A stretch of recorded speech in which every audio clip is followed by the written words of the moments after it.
there's a price to be paid. Come on, get up!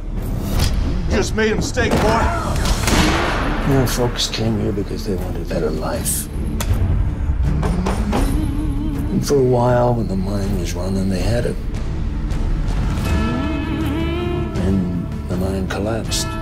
Took all the gold and half the men with it. So you didn't just kill a man yesterday. You killed hope. He left me his horse. How could it be the one that killed Robert Dunnigan? How'd he get there with no horse? I took this bullet out of that body. He's an innocent man. What matters is law and order. You won't be bringing your violence in here. I'm here from a prison. They're all murderers. Where did you learn how to do that? I'll do everything I need to do to ensure that justice is seen to be done. None of us is safe. A necessary end will come when it will come. Put down! Come out with your hands up!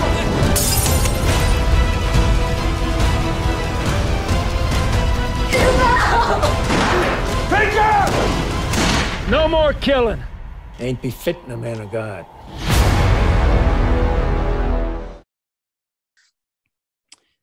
Murder in Yellowstone City is the latest work from Aussie expat film director Richard Gray. It's a revisiting of classic Wild West lore, yet one in which murder mystery thrills combined with a very contemporary thematic structure to create a really unique genre film experience. And all Richard Gray had to do was build a town to shoot it in. Easy. We'll get to that in our chat with Richard, who joins us on Screen Watching. Welcome, mate, and happy 4th of July as we speak. Thanks, mate. And sorry I'm in my car. Not a problem. Not a problem. adds to Nice the to see seat you. of the pants aesthetic that we like here on Screen Watching. So that's good. Great. I guess the first question clearly has to be, how did a filmmaker from down under navigate his way from the Mildura set of Summer Coda 12 years ago to the wilds of Montana? It's a great question. So I'm a lover of Anthony Bourdain, right? And everything that he did, every time I was scanning a new country or a new city or a new place, I would see if he'd been there. It just so happened that he's done 2 episodes in Livingston, Montana. And so we were scanning for a different film that I made a few years back in Alaska. And I saw that he'd been to Livingston, Montana twice. I'm like, well, fuck, I got to check that place out. And so I came here 6 years ago and just fell in love with Montana. Much the same way you fall in love with the best parts of Australia. And so that's how we came here. It doesn't surprise me that the landscape appeals to an Aussie. The Australian outback and the Australian mountains are just some of the most beautiful that I've ever seen on film. And that's what you capture in Murder in Yellowstone City. The landscape, the ranges, the horizon is such an important part of this film.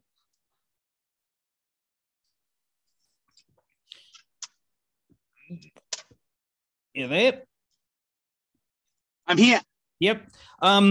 So the film, for lovers of the classic Western, Murder in Yellowstone City has all the classic Western tropes, especially for fans like me. It's got the Gabriel Byrne's crusty sheriff. It's got Amy Garcia's bordello den mother. It's Thomas Jane's conflicted pastor, all these great characters. But there's also stuff in there that I didn't expect, like Isaiah Mustafa's Shakespeare quoting Black Hero, and also the acknowledgement of same-sex partnerships during the period. Coming out of the film, you seem to both honour and subvert the genre. Is that fair to say? Yeah, so Eric did a great job with the script because we've been up here for a number of years building the town, and we wanted to pay homage to the stories that we've heard that aren't necessarily in the history books. Sure. So, for example, the Native American character, Tanea Beatty, a violet running horse in our film, she's an incredibly important part of the movie, and her standing up to a white sheriff was pretty hardcore. Richard Dreyfuss playing a gay man was fantastic, and Eric just did a great job of.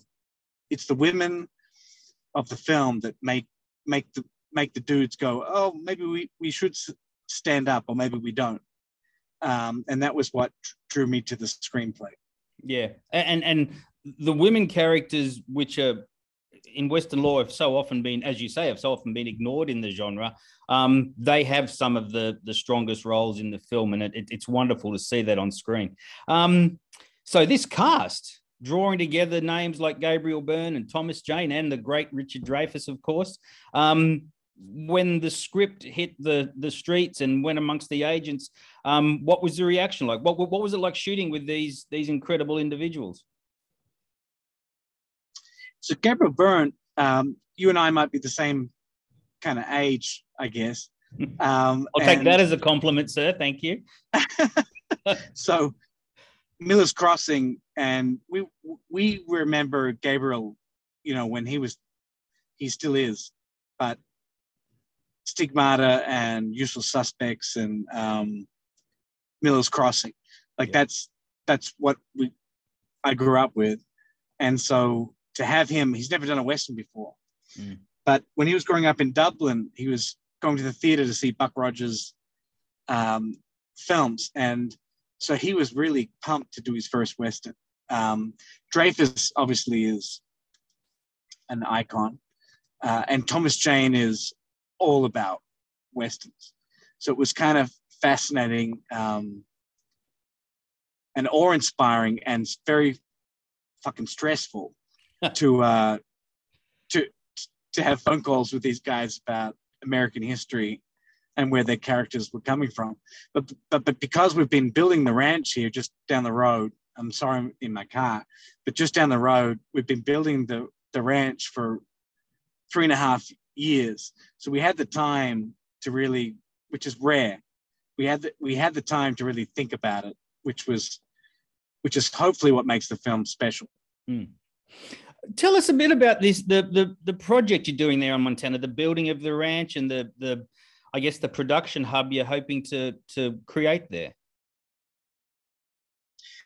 Yeah, so I've wanted to make a Western for the last 15 years, but you have to go to, if you're in America, you've got to go to New Mexico or Ontario and make it Calgary. So if you have a Pacific Northwest Western, like something that needs pines and forest and snow-capped mountains, so you're thinking about Jesse James or Legends of the Fall or these type of films, then you would go to Canada.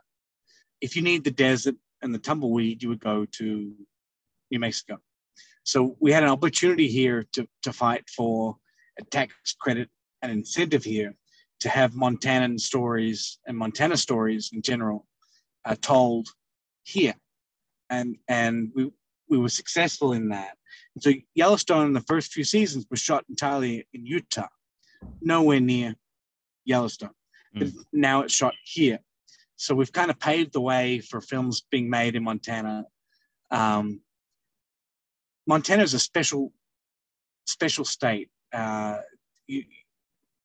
It's hard to run into a person that if they haven't been here or haven't wanted to come here or it's not on their bucket list.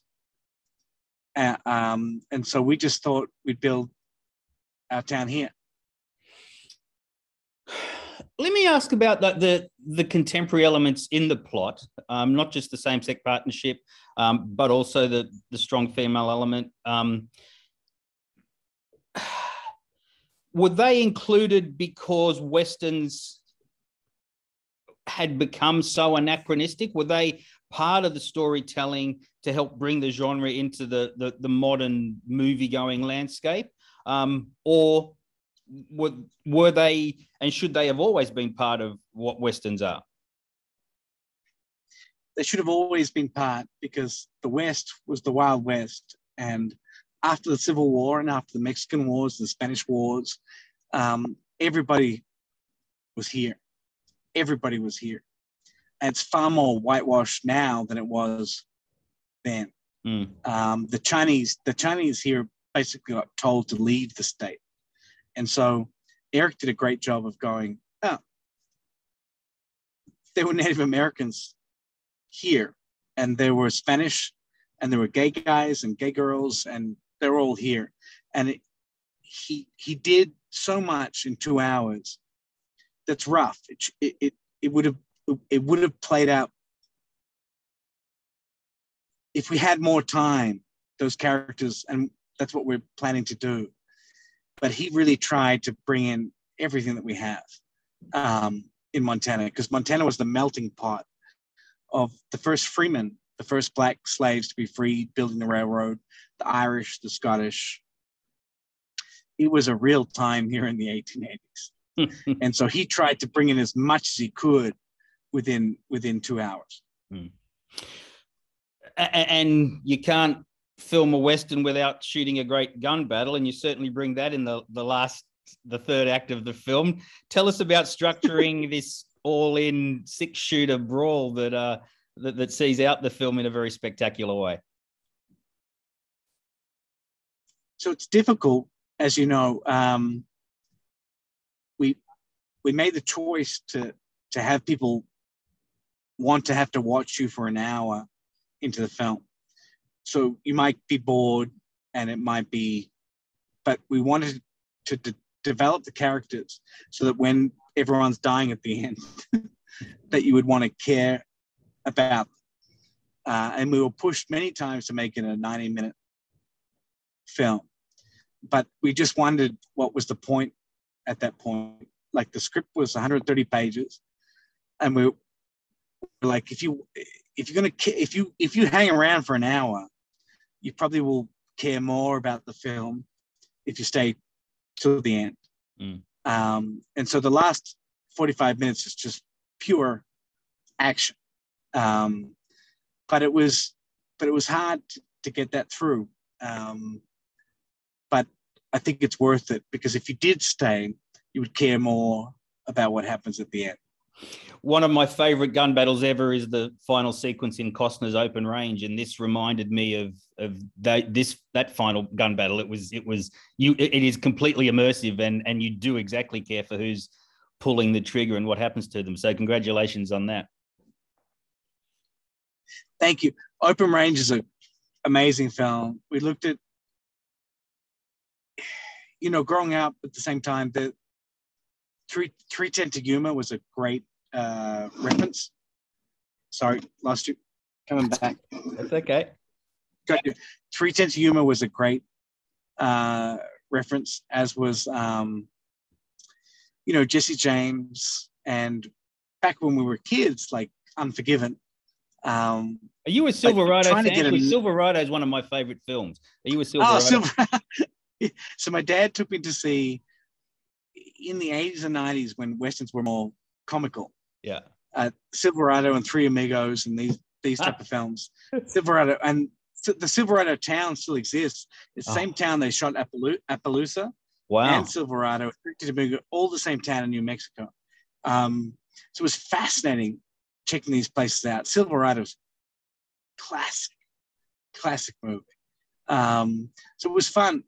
It was fun, man. It was hard because we were in the peak COVID. Yep. So we spent over $300,000 on testing people coming to set.